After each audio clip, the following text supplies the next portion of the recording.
Olá, começa agora mais uma edição do Giro Nordeste. Estamos em Salvador, na TVE Bahia. Você também pode acompanhar o programa nas emissoras parceiras em todos os estados da região Nordeste, em 2 estados do Sudeste, no Espírito Santo pela TV Educativa e em São Paulo pela TVT. E claro, por nossas redes sociais, YouTube, Facebook e Twitter também. A nossa hashtag é Giro Nordeste. Sejam bem-vindas e bem-vindos. A urna eletrônica de votação, as fake news e a segurança do processo eleitoral no Brasil. Esses serão temas do programa de hoje. O nosso convidado é Júlio Valente, secretário de Tecnologia da Informação do Tribunal Superior Eleitoral. Ele trabalha na Justiça Eleitoral há 25 anos, em projetos de desenvolvimento de software. Eu sou o Juraci Santana, da TVE Bahia, e vão participar do programa de hoje, em seus respectivos estados, Clóvis Bezerra, da TV da Universidade Federal da Paraíba, Marco Saldanha, da Rádio Timbira, no Maranhão, Carla Soraya, da TV Ceará, Paiva Rebouças, da TV Universitária do Rio Grande do Norte, e Henrique Douglas, da TV Antares, no Piauí. Eu quero agradecer a todos e todas pela participação e vamos iniciar nossa rodada de perguntas aqui pela Bahia. Júlio, a urna eletrônica é utilizada nas eleições desde o ano de 1996. De lá para cá, foram 13 eleições. Houve alguma denúncia de fraude no sistema eletrônico de votação? E quem faz a apuração no caso de ocorrer alguma denúncia? Seja muito bem-vindo. Obrigado, Juraci, pela oportunidade de estar aqui conversando na noite de hoje. Em relação ao seu questionamento, não houve nenhuma prova, nenhuma comprovação de fraude nessa história aí que temos aí de 25 anos de utilização de urnas eletrônicas. Todas as denúncias foram devidamente esclarecidas e durante esse processo nós só acrescentamos mecanismos de transparência e auditoria. Isso sim, no decurso desses 25 anos foram acrescentados cada vez mais mecanismos de transparência e de auditoria. Tivemos auditorias importantes nesse interstício todo esse tempo, como, por exemplo, a auditoria que aconteceu pelo PSDB por ocasião da eleição Dilma-Aécio. E essa mesma auditoria que aconteceu por parte do PSDB também concluiu não haver nenhum indício de fraude. Tá certo, Júlio, obrigado. Começando o Giro Nordeste, a gente segue com o programa. Quero chamar agora Clóvis Bezerra, da TV da Universidade Federal da Paraíba. Vai aparecer aqui no telão para fazer a pergunta ao Júlio Valente. Olá, Juraci, colegas de bancada, entrevistado de hoje. Eu gostaria de começar falando sobre essas chamadas notícias falsas, secretário. Quais são os mecanismos que o Tribunal Superior Eleitoral utiliza para combater esse tipo de notícia, seja com relação ao sistema eletrônico de votação ou relacionadas à justiça eleitoral como um todo? Sim. Boa noite, Clóvis. Em relação às notícias falsas, né, ou comumente conhecidas como fake news, o tribunal já vem, desde o último pleito, trabalhando muito fortemente com acordos de cooperação, principalmente com agências de checagem, que têm sido elementos fundamentais nesse processo de informar a população. Então, a gente tem trabalhado muito fortemente, muito próximo das agências de checagem e também dos órgãos de imprensa como um todo, no sentido de espalhar informação. A gente entende que nesse movimento, que é um movimento global, um movimento de desinformação, há necessidade de nós espalharmos informação para que nós possamos contrabalançar esse movimento. E, para isso, é fundamental o papel da imprensa livre nesse país. Então, isso é absolutamente fundamental. O tribunal tem trabalhado muito forte nisso desde a última eleição e temos planos de continuar esse trabalho. E também mantemos no site do TSE uma página de fato ou boato que é constantemente alimentada com informações atualizadas sobre fake news. Então, em caso de dúvida, a gente sempre recomenda que o cidadão consulte na página de fato ou boato da Justiça Eleitoral. Isso é muito fácil de você encontrar qual é essa página, porque ali tem, em formato de cards, todas as fake news que surgiram nos últimos anos e as respostas, inclusive respostas levantadas pelas agências de checagem, ou seja, são respostas realmente com todo um lastro, um subsídio que nos permite dar garantia da veracidade das informações que estão lá explicadas. De fato, as fake news são um problema nos últimos pleitos, aqui no Brasil e também fora, tem atrapalhado as últimas eleições e é um grande problema. E vamos girar, temos muitos assuntos para tratar com Júlio Valente, secretário de TI do Tribunal Superior Eleitoral. Quero chamar agora Marcos Saldanha, da Rádio Timbira, no Maranhão. Olá, Juraci, amigos dessa bancada arretada, o nosso entrevistado, Júlio Valente. Ô, Júlio, a minha pergunta é a seguinte: vocês estão preparados para essa eleição do ano que vem? Quando eu digo preparados, eu pergunto assim, existe uma conduta, uma clareza de que essa eleição ela vai ser diferente, ela vai ser atípica, não só pela polarização que a gente pressupõe que vai ter, mas pelo que já está anunciado. E aí, nesse sentido, existe um protocolo de conduta, ou seja, na hora que estiver fazendo a votação, se estão preparados para fake news, para possíveis fotos que vão ser criadas de que urna está transmitido dado, ou seja, existe todo um protocolo pensado desde agora. Eu digo isso porque eu vi aqui que a urna agora está 8 vezes mais rápida. A urna, o aparelho. Mas o tribunal, ele também está 8 vezes mais rápido para lidar com essas questões aí, porque não vai ser moleza, não. Marcos, a gente está bastante ciente da dificuldade que as próximas eleições representam. Nós estamos verdadeiramente vivendo um ambiente mais polarizado e isso leva a um ânimo, né, um acirramento de ânimos, e a gente está bem ciente disso. O tribunal ele tem trabalhado com afinco no sentido de antecipar todos os problemas que possam ocorrer, e esses protocolos que você mencionou, eles já fazem parte da praxe do tribunal, né? Então, a gente trabalha, a gente faz todo um estudo de cenários possíveis e a gente já faz um levantamento antecipado de respostas a esses cenários, né? Só fazendo uma pequena observação, a nova urna 2020, ela é 18 vezes mais rápida do que o último modelo. Então, ela é verdadeiramente bem mais rápida. Eu não sei se o tribunal vai conseguir ficar 18 vezes mais rápido do que o habitual, mas com certeza nós estamos trabalhando com todo afinco para nós, nesse exercício de elaboração de cenários possíveis, já anteciparmos quais as respostas a gente pode dar. Então, nesse momento, é muito importante, inclusive, até para que a gente tenha agilidade na resposta, reiterar o que eu falei há pouco, da parceria que precisa haver entre o tribunal e as agências de checagem, os órgãos de imprensa, a imprensa livre, que é fundamental para o país nesse momento. Tá certo, Júlio, obrigado mais uma vez. A nossa hashtag, para quem quiser fazer perguntas e comentários, é Giro Nordeste. E vamos à pergunta de Carla Soraya, da TV Ceará. Olá, Juraci, meu cumprimento a você, a todos os colegas de bancada virtual e principalmente ao público nordestino que está nos acompanhando, porque dia 8 de outubro é dia do nordestino, em homenagem ao meu conterrâneo Patativa do Assaré, então sintam-se abraçados aí por esse dia. E a gente enfrenta muita coisa aqui no Nordeste, mas seguindo então, o meu cumprimento aí ao Júlio Valente, nosso convidado de hoje.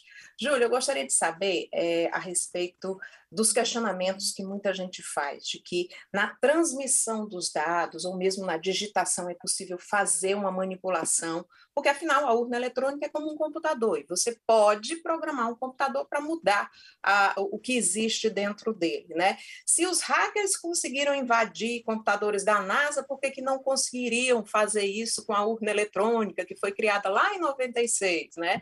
O que existe para proteger isso? E uma segunda pergunta, o que foi que aconteceu em 2020 que tornou tão lenta a transmissão, atrasou a totalização e aí deixou todo mundo de orelha em pé? Tá, vamos lá. Boa noite, Carla. Bem, em relação aos seus questionamentos, primeiro, se existe alguma possibilidade de alteração de resultados na transmissão ou na totalização. Eu esclareço que não existe essa possibilidade, porque o resultado da eleição brasileira ele é conhecido às 17 horas, verdadeiramente às 17 horas. Por quê?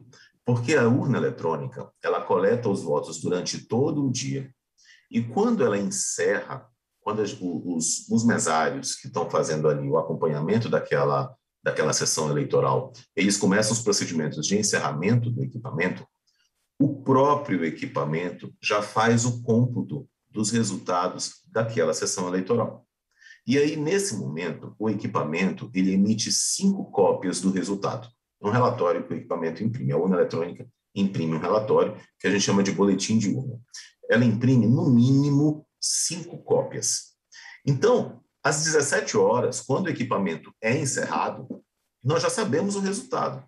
Ou seja, o resultado de todas as sessões do país, ele é conhecido às 17 horas de todas as unidades da federação, nos locais de votação. O que vem depois é só transmissão. E veja só como é fácil da gente acompanhar a lisura do processo. São impressas 5 cópias, obrigatoriamente, mínimo, podem ser impressas mais, 5 cópias desse resultado. 2 dessas cópias vão para a junta apuradora. Uma dessas cópias é entregue a um comitê interpartidário. Se houver algum representante de um comitê interpartidário, de um partido político que deseje ter uma dessas cópias, a gente entrega uma dessas cópias. Uma outra dessas cópias fica com um dos mesários, na verdade o presidente da sessão, com uma responsabilidade muito forte, importante, que é de comparar esse resultado com o resultado por sessão eleitoral, que é emitido no site do TSE no dia seguinte. E uma última cópia fica afixada na porta da sessão. Então, veja, em cada sessão eleitoral, na porta de cada sessão eleitoral do país, e a gente está falando mais de 400 mil, fica afixado o resultado daquela sessão eleitoral. Existe em cada boletim de urna, no finalzinho do boletim de urna, QR Codes, que são códigos que têm toda a informação daquele boletim de urna, todos os candidatos e suas votações. Você pode pegar o seu celular, qualquer eleitor pode pegar o celular, ler esses QR Codes com uma aplicação que a gente disponibiliza, mas nem precisa utilizar a aplicação da Justiça Eleitoral. Os partidos políticos podem desenvolver suas próprias aplicações para isso. A gente disponibiliza porque realmente nem todo mundo tem condição de desenvolver um sistema para celular, né? Então, a gente disponibiliza um sistema para celular, um aplicativo chamado Boletim na Mão. O que é que ele faz? Ele, lendo aquele QR Code que está no finalzinho do boletim de urna, que é o resultado da urna, que está afixado na porta da sessão eleitoral, ele puxa aquele boletim de urna para dentro do celular do eleitor. Bem, no dia seguinte, depois dos resultados dados, normalmente na segunda ou na terça-feira, o site do TSE divulga as informações de todas as sessões utilizadas na totalização. E os eleitores, e os mesários, e os fiscais de partido podem comparar aquele resultado que saiu da urna às 17 horas com o resultado divulgado pelo TSE que foi totalizado. Então, não existe a menor possibilidade de uma alteração na transmissão ou na totalização dos resultados, porque se assim fosse, essa comparação seria falha. Porque a totalização, vejamos, a totalização nada mais é do que a soma de resultados das sessões eleitorais. Qualquer soma, qualquer totalização, se as parcelas são iguais, o resultado é igual. Então, se nós garantimos que o resultado das sessões eleitorais, que é divulgado no site do TSE 2 dias depois da eleição ou 1 dia depois da eleição, bate com o resultado que saiu na urna eletrônica às 17 horas e que foi afixado na porta da sessão eleitoral, a gente garante o resultado. Então, a gente garantindo cada uma das parcelas, a gente garante a soma. E veja como isso é útil. Em algumas cidades do interior, quando a gente tem eleições suplementares, ou mesmo nas eleições normais, para prefeito, por exemplo, antes mesmo de nós darmos os resultados oficiais, a gente já vê nas ruas comemorações. O que é que isso significa? Que os próprios partidos políticos, muitas vezes, eles já vão capturando cada um desses boletins de urna, fazem a sua somatória paralela e já comemoram muitas vezes antes mesmo do resultado.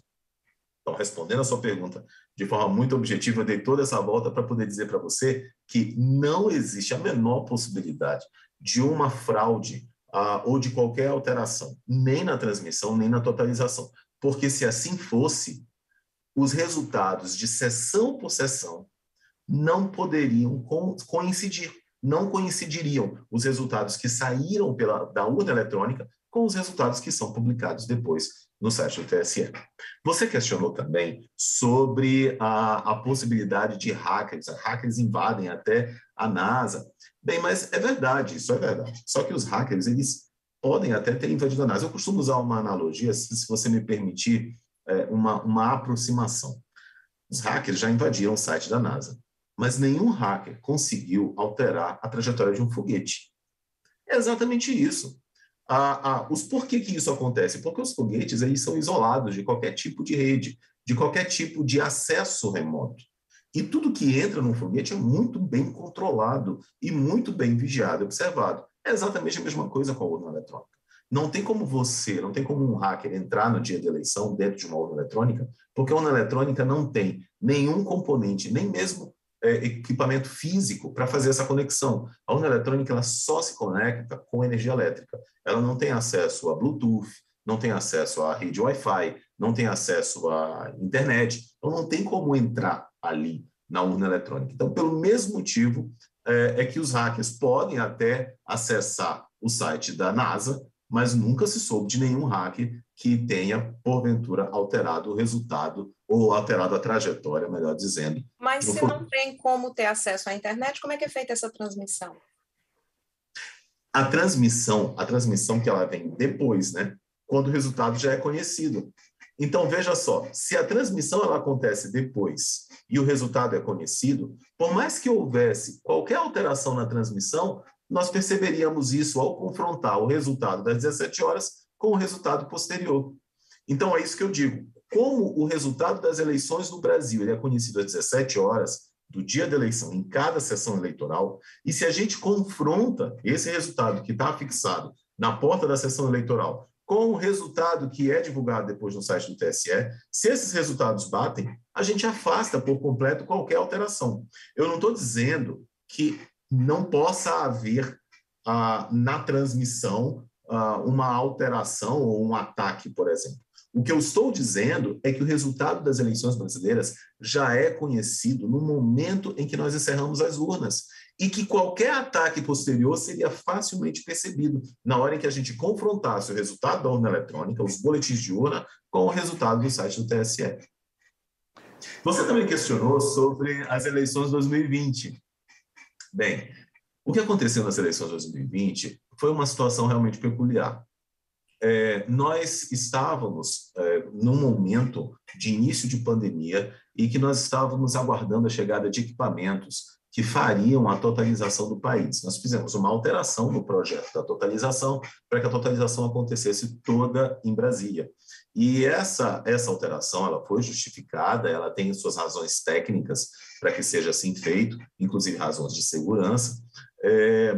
O que aconteceu é que, por conta do início da pandemia, houve um atraso mundial na entrega de equipamentos. Esses equipamentos chegaram ao TSE, mas chegaram já próximo das eleições e nós não tivemos tempo suficiente para treinar os equipamentos. São equipamentos que possuem inteligência artificial e, portanto, precisam ser treinados para que eles possam corresponder com um desempenho adequado. E a gente não teve tempo de treinar os equipamentos para que eles pudessem corresponder com um desempenho adequado. Foi isso que efetivamente motivou a lentidão. Agora é importante que se diga, antes da informatização, talvez a Justiça Eleitoral seja vítima do próprio sucesso. Antes da informatização, a média de tempo para resultados em capitais era de 1 semana para dar o resultado. Já tivemos caso da capital, São Paulo, levar 15 dias para se chegar ao resultado. Então, a gente compreende que alcançamos um nível de excelência que agora qualquer lentidão a população ela sente e ela questiona e ela está completamente coberta de direito. É isso mesmo, a população ela tem o direito e o dever de questionar toda vez que se sentir fragilizada por algum motivo.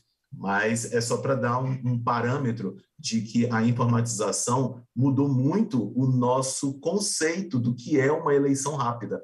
Antes das urnas eletrônicas, o resultado de São Paulo chegava a levar 15 dias para ser dado, né? Então, agora a gente tem eleições que são dadas o resultado no mesmo dia. Importante dizer também que em 2020, mesmo com essa lentidão, o resultado foi dado no mesmo dia.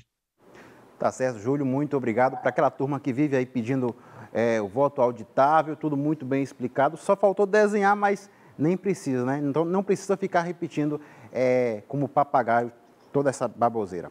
E a gente segue com mais perguntas para Júlio Valente, secretário de Tecnologia da Informação do TSE. Vamos girar. Agora é o momento de seguir com a pergunta de Paiva Rebouças, da TV Universitária do Rio Grande do Norte. Olá, Juraci, colegas de bancada, meu povo do Nordeste, do Sudeste, secretário. Secretário, eu queria puxar mais essa conversa sobre esses dois resultados que o senhor falou. O senhor disse que às 17 horas a gente tem um resultado, depois o resultado oficial. Primeiro, eu queria que o senhor explicasse um pouquinho a diferença desses dois resultados, falasse um pouco mais, para ficar claro.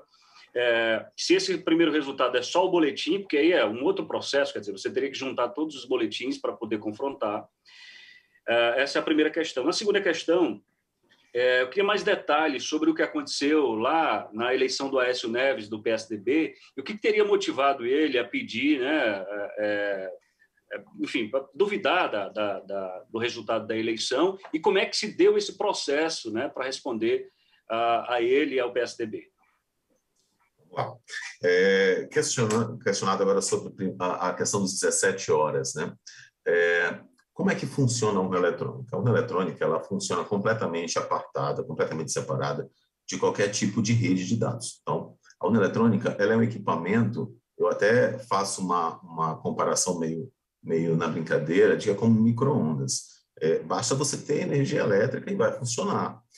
E ali no micro-ondas existe uma programação, né? Então, você digita os números e ele aquece a comida durante algum tempo. Então, existe ali dentro do micro-ondas um software, um programa que foi codificado e foi incluído no micro-ondas. Da mesma forma, a urna eletrônica, ela também existe completamente apartada de qualquer rede, completamente separada de qualquer rede, apenas funcionando na energia elétrica. Como é que funciona? No dia da eleição, a urna eletrônica, ela coleta os votos de todos os eleitores que ali comparecem na sessão eleitoral. Quando chega às 17 horas, os mesários, eles iniciam os procedimentos de finalização daquela urna eletrônica. E a urna eletrônica, como eu falei antes, ela emite 5 vias do resultado daquela sessão eleitoral. Veja bem, depois que dessas vias são impressas e distribuídas, inclusive uma fica fixada na porta da sessão eleitoral, sai de cada urna eletrônica um pendrive. Na verdade, não é bem um pendrive, mas é como se fosse um pendrive, só que é num formato específico para identificá-lo muito rapidamente, que é utilizado na Justiça Eleitoral. Ele é meio quadradão, assim, mas é um pendrive que sai da urna eletrônica e vai para um computador para transmissão. Essa transmissão, ela manda esse resultado para o TSE em Brasília, onde ele é somado com os outros resultados das outras sessões eleitorais. Tá? Então, esses resultados, eles são divulgados na porta da sessão eleitoral e depois eles são transmitidos para o TSE, onde eles são somados. Bem, aí o TSE dá o resultado de quem foi o vencedor no dia da eleição. Como eu disse, os resultados são dados normalmente no mesmo dia. Mas no dia seguinte, ou 2 dias depois, o TSE coloca no seu site o que a gente chama de resultado por sessão. Coloca os resultados de sessão eleitoral por sessão eleitoral do país, que foram somados para dar o resultado de quem ganhou a eleição. Então, a gente tem 2 resultados de sessão eleitoral. Aquele que saiu da urna eletrônica, cujo boletim foi afixado na porta da sessão eleitoral, e o resultado daquela mesma sessão, sessão número 2. O resultado da sessão número 2 vai ser divulgado no dia seguinte à eleição, ou 2 dias depois da eleição, no site do TSE. Todo eleitor que tiver capturado aquele resultado, ou que tiver uma cópia do boletim de urna em mãos, pode comparar o resultado da urna eletrônica com o resultado do site do TSE. Se a gente identificar alguma diferença, aí seria verdadeiramente um indício de fraude, um indício de que o resultado foi alterado. Mas isso nunca aconteceu. E como a gente garante que as parcelas de uma soma, né, são iguais? Por exemplo, tem uma soma 2 mais 3 mais 2. Se eu não altero essa soma, as parcelas, se eu não altero nem o 2, nem o 3, nem o 2, o resultado vai ser igual, o resultado vai ser 7. Então, se eu comparo o resultado que saiu da urna eletrônica, que é uma parcela, o resultado de uma sessão eleitoral, com o resultado da sessão eleitoral que é divulgado no site do TSE, que é o resultado usado na totalização, e esses resultados coincidem, então o resultado da somatória é igual. Então, é assim que a gente garante.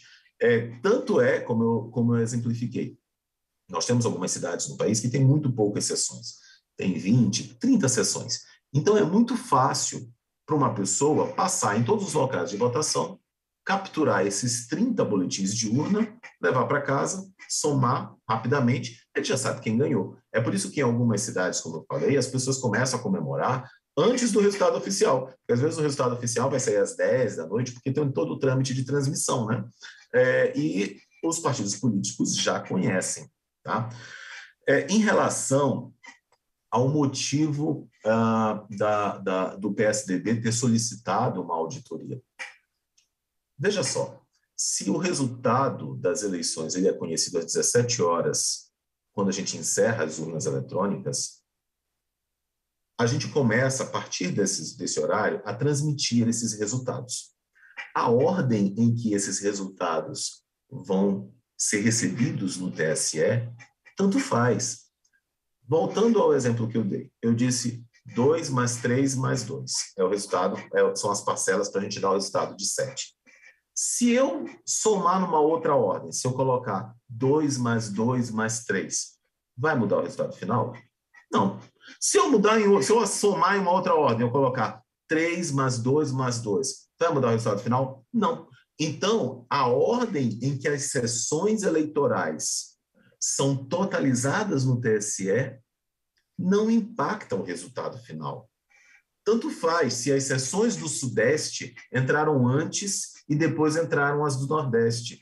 Tanto poderia ter sido primeiro as do Nordeste e depois as do Sudeste, porque se o resultado das sessões é conhecido às 17 horas, a ordem em que isso é somado não vai interferir no resultado final, da mesma forma em que a ordem de 2 mais 3 mais 2 ou 3 mais 2 mais 2 também não interfere no resultado final 7. O que aconteceu na eleição em que o PSDB solicitou uma auditoria foi que o candidato Aécio começou na frente, no decurso das somas, das totalizações. E aí, dado um determinado momento, o percentual de votos válidos que tinham sido destinados ao candidato começou a cair com a chegada de outras sessões eleitorais, majoritariamente do Nordeste. Porque nessas sessões eleitorais, majoritariamente no Nordeste, a candidata Dilma estava vencendo.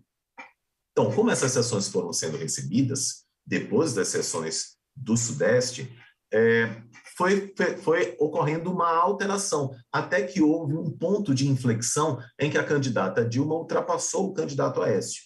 Tá? Mas questionar esse ponto de inflexão é não compreender que tanto faz a ordem de recebimento. Se a ordem de recebimento não tivesse sido Sudeste primeiro e Nordeste depois, se tivesse sido Nordeste primeiro e Sudeste depois, não teria havido ali nenhuma alteração no candidato que estaria vencendo num determinado momento, porque a alteração nas parcelas não altera o resultado da somatória. Tá? Então, foi isso que motivou, foi a não compreensão disso que motivou o pedido, a solicitação de auditoria por parte do PSDB. E como é que eles fizeram essa auditoria?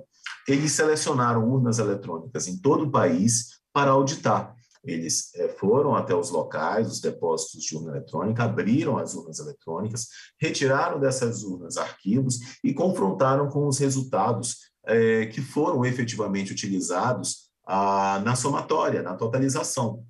E não identificaram nenhuma alteração, nenhum indício de fraude. Então, o próprio relatório conclusivo do PSDB indica que não houve indícios de fraude.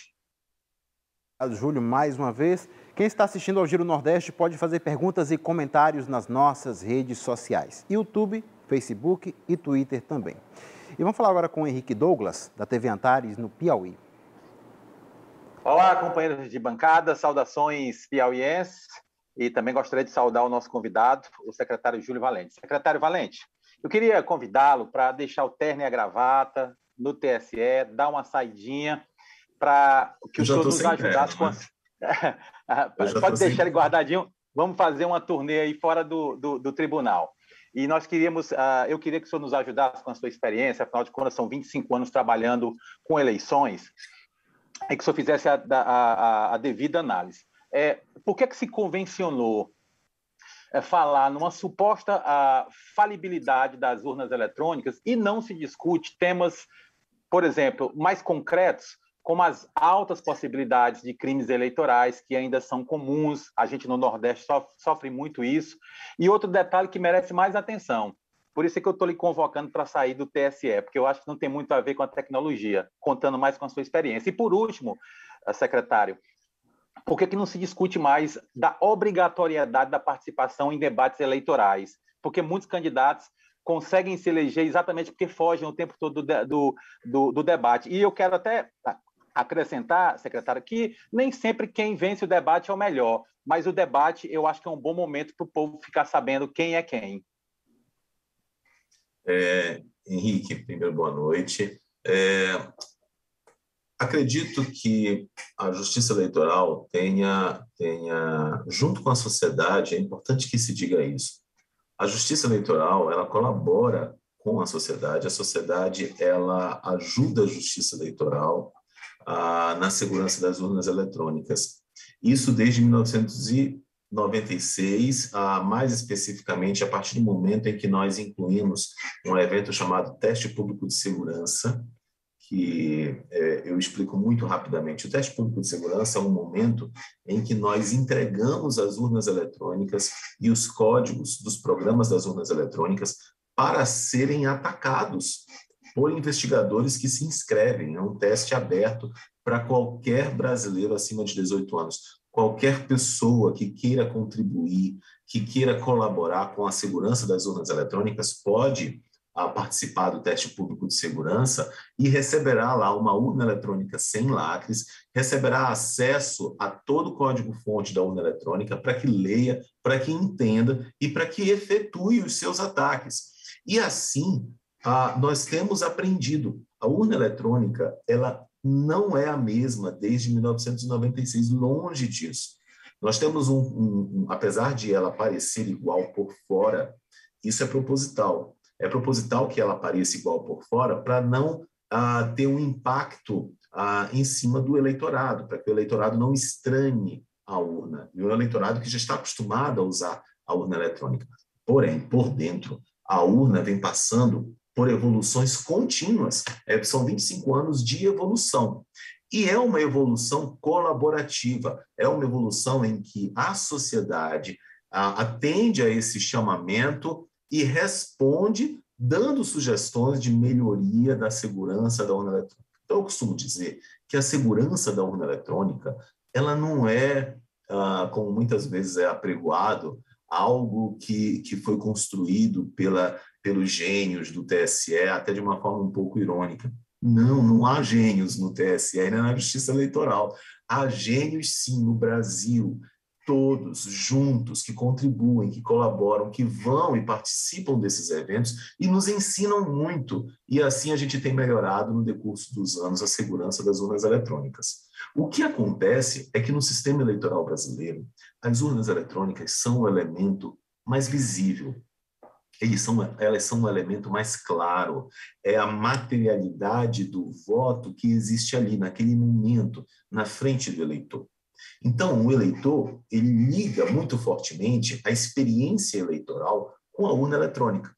E acredito que isso, aliado a um desconhecimento de como a urna funciona, motivou, sim, um aumento de fake news e até uma insegurança por parte de uma parcela ainda que pequeno, mas por parte de uma parcela da população, que tem todo o direito de estar insegura. E tanto é que eu estou aqui me dispondo a explicar, e nós nos dispomos a explicar em diversas ocasiões, aqueles que tenham boa fé e que tenham vontade de realmente entender como é o processo. Então, eu acredito que o foco na urna eletrônica ele foi decorrente, Henrique, primeiro, de a urna eletrônica ser muito representativa da experiência eleitoral para os nossos eleitores e também de um desconhecimento que existe, que é generalizado acerca de equipamentos eletrônicos, mas que a gente, bem explicando, a gente consegue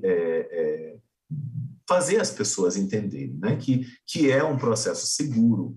Existem realmente outros momentos da experiência eleitoral que precisam, sim, você mencionou alguns, existem outros momentos da experiência eleitoral, da experiência cidadã das eleições que precisam ser acompanhados com mais atenção pela população.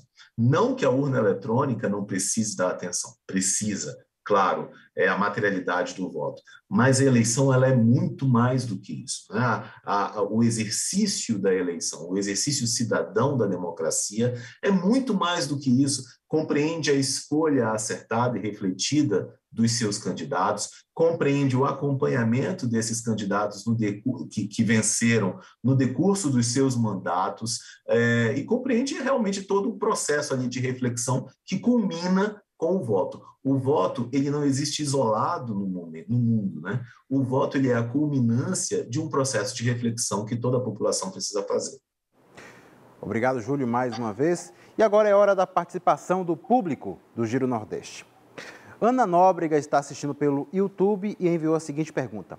Colocar tudo que os Estados Unidos produzem como superior, como fazem aqui, colabora para que exista a visão de que eleição limpa é como a do país de lá, né, e contribui para a descredibilização da urna eletrônica brasileira? Veja só, boa noite, Ana. A eleição ela é um processo que depende necessariamente da cultura do país. Eu, particularmente, acho que qualquer comparação entre dois países distintos sobre os processos eleitorais não é muito eficiente. Eu vou dar um exemplo. Nós temos vários países no mundo que aceitam votos pelos correios, mas seria o caso de nós, no Brasil, com a realidade brasileira, com a realidade das estradas brasileiras, com a realidade do nosso sistema de postagem, também admitirmos esse tipo de votação aqui no Brasil? Existe pelo menos um país no mundo que admite voto pela internet. Seria o caso do Brasil também, com áreas, infelizmente, dominadas, por exemplo, por milícias, admitir o voto pela internet? Então, veja, a comparação da experiência eleitoral ela sempre tem que ser modulada pela realidade do país. Por mais que nós possamos, e nós aprendemos muito com os outros países, isso é um processo natural de troca, é importante que nós, ao trazermos uma experiência de outro país, sempre façamos a reflexão, isso funcionaria no Brasil? Isso é uma boa ideia para o Brasil? A cultura brasileira está de acordo com essa prática? Então, eu posso assegurar que o sistema brasileiro, justamente por ter sido desenvolvido, completamente desenvolvido no Brasil, tanto a urna eletrônica é um projeto nacional, como o software da urna eletrônica é desenvolvido no Brasil, ele está adaptado à realidade brasileira. Então, isso é importante. Qualquer comparação que se faça em termos de, mas em tal país isso funciona, em tal país é assim, é sempre bom a gente se questionar, mas por que não é no Brasil? Será que não tem nada na cultura do Brasil que impeça essa prática ou que não recomende essa prática? Como, por exemplo, o voto pelos Correios, né, que foi o exemplo que eu dei. Isso está sendo exibida por televisões e rádios públicas. Vamos a mais uma pergunta daqui da Bahia para Júlio Valente, secretário de Tecnologia da Informação do TSE. Júlio, o sistema de votação das urnas eletrônicas do Brasil já foi copiado ou serviu de base para outros países? Sim, sim. Na verdade, a gente, justamente em complementação ao que eu acabei de responder para a Ana, a gente recebe, até com bastante frequência, delegações estrangeiras para conhecerem a experiência do Brasil no processo de informatização. Existem inúmeros países no mundo que informatizaram as suas eleições de diversas formas diferentes. Existem países que usam soluções muito parecidas com a solução brasileira e existem países que usam soluções muito diferentes da solução brasileira. Então, a solução que cada país vai usar vai depender da cultura daquele país. Mas a gente, sim, recebe com bastante frequência delegações para conhecerem a solução que nós temos aqui no Brasil. Costuma se perguntar assim, se é tão boa, por que outros países não usam? Não usam porque foi desenvolvido para a legislação brasileira. Não usa porque foi desenvolvido para o processo de votar no Brasil. O Brasil ele tem eleições de 2 em 2 anos. No caso das eleições municipais, nós temos o cargo de vereador e de prefeito. No caso das eleições gerais, nós temos ali a votação para deputado federal, para deputado estadual, distrital, para governador, senador, presidente da República, com vice-presidente. Então, há países no mundo que não tem, por exemplo, a pessoa do vice-presidente. Há países no mundo em que o voto não é obrigatório, como no Brasil, ele é opcional, ele é facultativo. Então, essas diferenças legais impedem o uso da solução brasileira em outros países. Basicamente é isso. Tá certo, muito obrigado. E temos mais perguntas. Quero chamar novamente Clóvis Bezerra, da TV da Universidade Federal da Paraíba, já aparece aqui no telão. Secretário, falhas tiram do ar Facebook, WhatsApp e outras redes sociais. Como é que o TSE se prepara para evitar esse tipo de situação? Bem, verdadeiramente, as redes sociais, elas acabam sendo, em alguns casos, propulsores de notícias falsas. E para isso é muito importante que a gente tenha uma interlocução com as redes sociais, e elas têm atuado próximas do TSE no sentido de nós evitarmos ou diminuirmos o impacto do compartilhamento de informações falsas. Então, o TSE mantém uma interlocução contínua com representantes das redes sociais, das principais redes sociais do país, para que a gente possa encontrar soluções técnicas que permitam que informação seja divulgada e não desinformação. No cerne da desinformação, é preciso que se diga também, é muito importante que a gente não fale aqui de censura, não é isso. Porque existe um processo, e aí esse sim que é preocupante, um processo de uso automatizado do compartilhamento de informações falsas.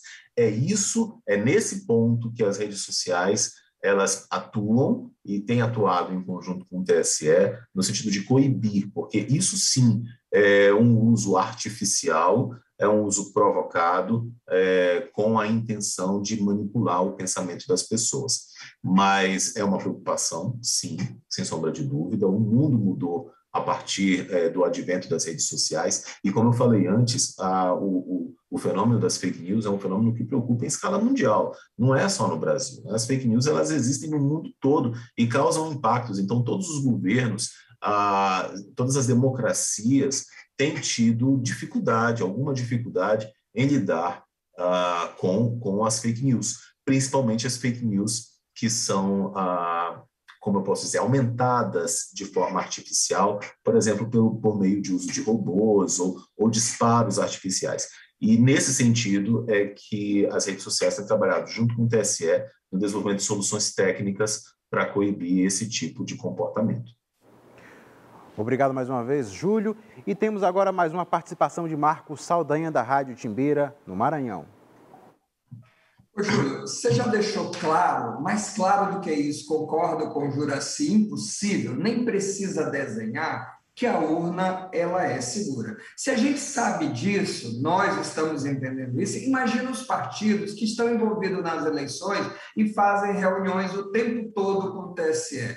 Então, assim, eu parto do princípio, é impossível não deduzir que existe uma má-fé dos partidos. Então, quando eu penso, por exemplo, no PSDB, nos motivos que levaram ele a questionar o resultado das eleições, se ele pôde, e o PSDB é um partido grande, com recursos, se ele poderia fazer essa contagem como fez, e viu que não tinha nenhum erro, a gente sabe que ali havia uma má intenção, uma má-fé política. Eu não sou especialista em direito, longe disso, mas eu até busquei a palavra abuso do direito.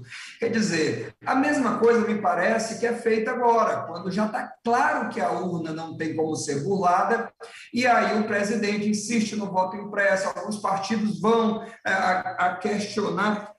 A minha pergunta é, politização é política, tem que politizar, mas qual é o antídoto para essa má-fé, para esse abuso do direito? Não seria o caso do TSE dar uma subida de tom em relação a isso, para evitar exatamente esses abusos? Marcos, a política ela é uma atividade importante na democracia e é uma atividade, o exercício ali do ato político, ele, sem sombra de dúvida, é fundamental em todas as democracias livres, né? Que as pessoas elas precisam, inclusive, ter essa prerrogativa do ato político e do fazer político. Eu prefiro acreditar que não há má-fé, mas que novamente, o sucesso da experiência da informatização no Brasil, que acontece desde 96, ela criou o que a gente costuma dizer, alguns hábitos, talvez, que tenham se virado contra nós, né? Eu remeto você à pergunta da Carla, que ela fez mais cedo, por que houve uma demora, e eu lembrei que nós tínhamos apurações que levavam 15 dias, né? Ou seja, houve, a partir da informatização, a criação de uma expectativa e de alguns hábitos que hoje, agora, quando temos meia hora de demora, já vira uma preocupação, uma ansiedade, né? Eu costumo dizer, em relação aos partidos políticos, que não acredito que tenha havido uma fé, mas acredito que tenha havido uma confiança muito grande, principalmente nos anos iniciais do uso da urna eletrônica. E a partir do momento em que houve esse ganho de confiança, os partidos políticos começaram a confiar muito fortemente na urna eletrônica, houve talvez um afastamento, né, do processo do desenvolvimento, do processo eleitoral, no sentido de acompanhamento ali das diversas etapas de auditoria. Nesse sentido, o TSE e a Justiça Eleitoral como um todo, né, não só o TSE, mas o TSE, os tribunais regionais eleitorais, vem muito fortemente estimulando os partidos políticos a participarem do processo, a auditarem a Justiça Eleitoral. Nós temos, agora na segunda-feira, houve um evento importante no TSE, com a presença de vários presidentes de partidos políticos que foram convidados para o que a gente chama de abertura dos códigos-fontes. É um momento, um ano antes da eleição, nós estamos abrindo os códigos-fontes para serem inspecionados pelos partidos políticos e outras entidades fiscalizadoras, como as Forças Armadas, a Polícia Federal, o Senado Federal, inclusive universidades que têm departamentos de informática. O código-fonte da urna está lá, e está lá um ano antes da eleição, e nós estamos pedindo e estimulando para que nos auditem, para que inspecionem, para que venham até o TSE e façam todas as inspeções que acharem devidas. Então, o que eu acho verdadeiramente, Marcos, é que talvez nós tenhamos, nesse aspecto também, estejamos sofrendo um pouco o resultado de uma experiência bem-sucedida. Então, como os partidos eles confiaram muito nesse processo, eles talvez se sentiram confortáveis de se preocuparem com outras etapas da eleição e deixaram a urna eletrônica quieta. E agora, talvez estejam amedrontados e nós estamos justamente, o TSE, partindo do pressuposto da boa-fé de todos e da dignidade, da importância da atividade política para o país, o TSE faz esse chamamento aos partidos políticos para que participem, para que estejam lá. E é importante também que os filiados dos partidos políticos também estimulem as suas direções no sentido de estarem presentes, né?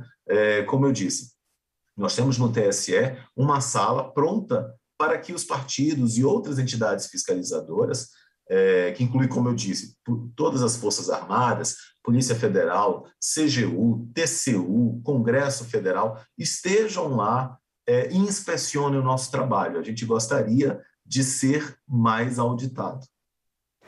Tá certo, e vamos girar mais uma vez, dessa vez lá para Fortaleza, onde está Carla Soraya, TV Ceará. Júlia, eu confesso para você que eu achava a urna eletrônica um pouco rudimentar, porque ela ainda parece aquele computador da década de 90, né? Mas você falou que por dentro ela está bem atualizada. Tem gente também que ainda fala sobre a questão do voto impresso. Se ela imprime a 0ª e imprime o boletim de urna, por que não pode imprimir o meu voto para ser recontado depois? E aí a gente volta para aquela questão que o Henrique falou, do voto de cabresto, né? Onde no Nordeste ou até onde há milícias, isso poderia coagir o eleitor a votar em quem eles apontassem. Mas você falou dessa reunião que aconteceu essa semana com o ministro Barroso, e depois dessa reunião, o presidente deu declarações de que agora sim as eleições vão ser seguras, né? Não terão fraudes, porque as Forças Armadas também estão participando. Eu queria que você abordasse um pouquinho sobre essa questão. Se vocês já chamavam todo mundo, por que só agora, né, foi criada essa comissão maior para, digamos assim, fiscalizar vocês ou ficar ali no pé de vocês todo o momento da eleição? Bem, na verdade, as Forças Armadas e outras entidades já são entidades fiscalizadoras de muito tempo. E esse rol de entidades fiscalizadoras ele só vem crescendo com o tempo. Então, mas isso não era divulgado para a população, né? Há muitos pleitos. Pelas declarações que foram dadas, não, somente agora a gente tem uma comissão e tal, mas essa comissão já existia. Não, na verdade, as entidades fiscalizadoras elas são definidas a partir de uma resolução do TSE. O TSE ele acorda ali uma resolução, emite uma resolução que define quais são as entidades fiscalizadoras. Então, existe um grande rol de entidades fiscalizadoras que inclui, por exemplo, toda e qualquer universidade. Então, aí, todos os partidos políticos, de pronto, são entidades fiscalizadoras. Toda e qualquer universidade que tem um departamento de informática que queira fiscalizar, é só entrar em contato com o TSE, firma-se um acordo e pode fiscalizar. Como eu disse, vários outros, né? STF, CGU, eu não vou repetir aqui, né? Mas essas entidades fiscalizadoras, elas existem e têm esse papel há muitos anos. O que acontece é que, infelizmente, e aí eu volto a falar um pouquinho em relação à pergunta do Marcos, eu acredito até que por uma confiança no processo eleitoral, essas entidades elas não se faziam presentes na fiscalização. Então, elas estavam no papel como entidades fiscalizadoras, mas muitas vezes com honrosas exceções. É importante que se diga, por exemplo, a Polícia Federal ela compareceu para fiscalizar nas últimas eleições e nas eleições anteriores. Então, há exceções, tá? Eu não quero dizer que ninguém vai, por favor, não entenda dessa forma. Há exceções importantes e muito honrosas, mas a maioria das entidades que tinham e que ainda têm a possibilidade de fiscalizar, não faziam. Quero crer por boa fé e por confiar no processo eleitoral. A diferença, e aí é uma inovação trazida agora na presidência do ministro Barroso, é que formou-se, além da prerrogativa dessas entidades, que continua igual, formou-se uma comissão de transparência eleitoral com representantes designados, com pessoas com a responsabilidade de auditar. Essa sim é uma inovação, mas não é que essas entidades não pudessem fiscalizar antes. Elas podiam fiscalizar, apenas não havia a designação de uma pessoa em cada uma dessas entidades que teria a responsabilidade por auditar e fiscalizar. Então, agora houve uma mudança no sentido de essa designação, por meio da criação advogada pelo ministro-presidente, né, criada pelo ministro-presidente da Comissão de Transparência Eleitoral, nós temos pessoas agora dessas entidades, de diversas entidades, com a responsabilidade de nos auditar. Mas não que isso esteja sendo criado. A comissão, sim, Carla, foi criada agora. É um passo a mais no sentido da transparência. Dizer queremos ser auditados e estamos aqui propondo a criação de uma comissão com pessoas com essa responsabilidade. Mas a maior parte das entidades que hoje faz parte da comissão já poderia fazer isso nos pleitos anteriores, nas eleições anteriores, porque havia essa previsão na resolução de fiscalização do TSE. Estamos quase encerrando o Giro Nordeste de hoje. Júlio, quer fazer um comentário para finalizar, né? Afinal de contas, estamos chegando aí perto de eleições super importantes, temos 2 minutos. Eu queria agradecer muito a oportunidade, Juraci. Qualquer oportunidade em que a gente possa, no mundo atual, no Brasil atual, compartilhar informação e informar as pessoas, dar informações de qualidade para as pessoas, essa oportunidade ela precisa ser abraçada. Então, eu gostaria de agradecer a oportunidade de estar aqui conversando com todos na noite de hoje e dizer à população que o processo eleitoral brasileiro não é perfeito, longe disso, não é perfeito. Nós estamos sempre buscando a melhoria do processo eleitoral brasileiro, mas ele é seguro e ele é auditável e é uma construção da sociedade brasileira para os brasileiros. Não é algo da justiça eleitoral, é algo que vem no decurso dos anos sendo melhorado pela sociedade brasileira em estreita colaboração com a Justiça Eleitoral. Muito bem, o Giro Nordeste está terminando. Quero agradecer a participação de Júlio Valente, secretário de Tecnologia da Informação do Tribunal Superior Eleitoral. Muito obrigado também aos comunicadores Clóvis Bezerra, da TV da Universidade Federal da Paraíba, Marcos Saldanha, da Rádio Timbira, no Maranhão, Carla Soraya, da TV Ceará, Paiva Rebouças, da TV Universitária do Rio Grande do Norte, e Henrique Douglas, da TV Antares, no Piauí. E um agradecimento especial a vocês que acompanharam o Giro Nordeste. A gente volta na semana que vem. Até lá!